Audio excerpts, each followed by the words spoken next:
There was once a stone cutter who every day would sit at the bottom of the stone mountain and chipped away at the stone.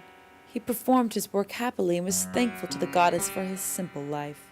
One day, a prince passed with a parade of elephants and dancers. The stone cutter watched the parade.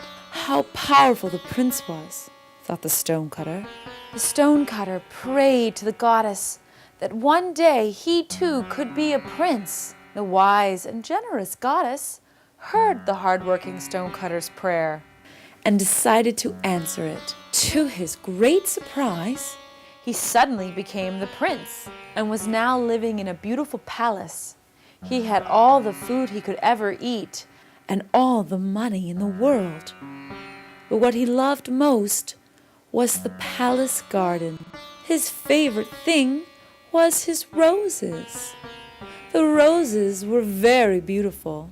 As summer set in, the sun shined brightly in the garden, and the roses started to wither and die. No matter how much he watered the roses continued to wilt. He looked up at the sun. How powerful the sun is, he thought.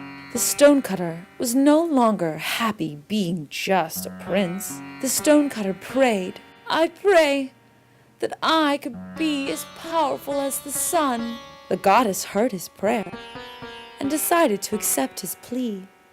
The stonecutter became the sun.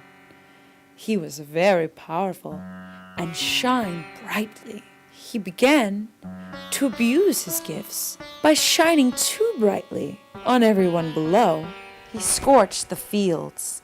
He caused a famine, and the villagers were very sad. The merciless stonecutter laughed at the helpless people.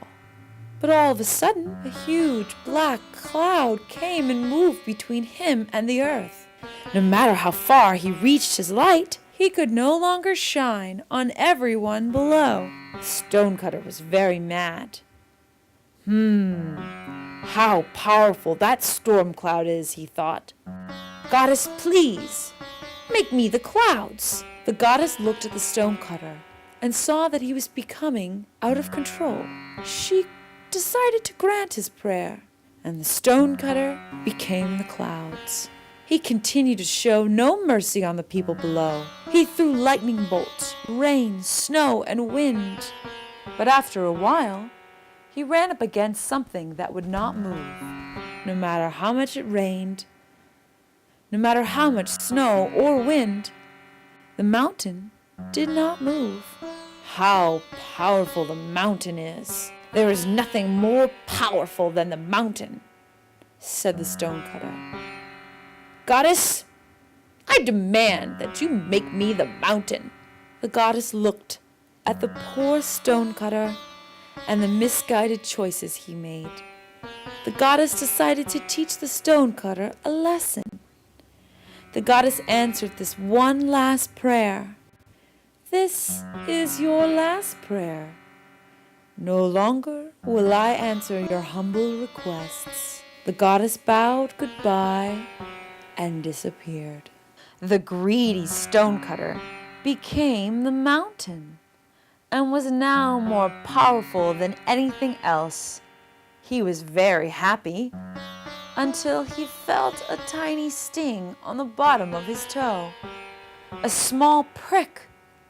He looked below at the base of his foothill, where he saw a simple stonecutter chipping away at the stone. The mountain trembled.